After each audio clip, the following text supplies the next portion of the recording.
નમસ્કાર, અમારી news channel news for કાઠિયાવાડને લાઈક કરો, શેર કરો અને સબસ્ક્રાઇબ કરો. News for Kathiawad. નમસ્કાર.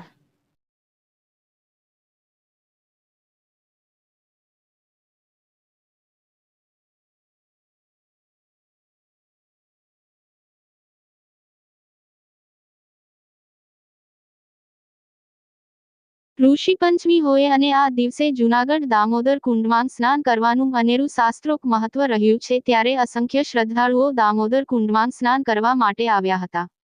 જૂનાગઢના દામોદર કુંડમાં સ્નાન કરવાથી કરેલા અનેક પાપોમાંથી મુક્તિ મળી જતી હોવાની લોકવાયકાઓ છે, અને ત્યારે અતિ પવિત્ર અને પાવન દામોદર કુંડ ખાતે આજે ઋષિપંચમીના દિવસે સ્નાન કરવાથી માણસના પાપ ધોવાઈ જતા હોવાની વાતને લઈને અસંખ્ય લોકો આજે દામોદરજી કુંડમાં ડૂબકી લગાવી સ્નાન કરવા માટે આજે અનેક ભક્તજનો પૂરી શ્રદ્ધા સાથે દામોદર કુંડમાં સ્નાન કરતા જોવા મળે છે, અને અહીં આવતા લોકો પીપળાએ પાણી પાતા હોય છે અને આ તકે પિતૃઓના આશીર્વાદ મેળવતા હોય છે.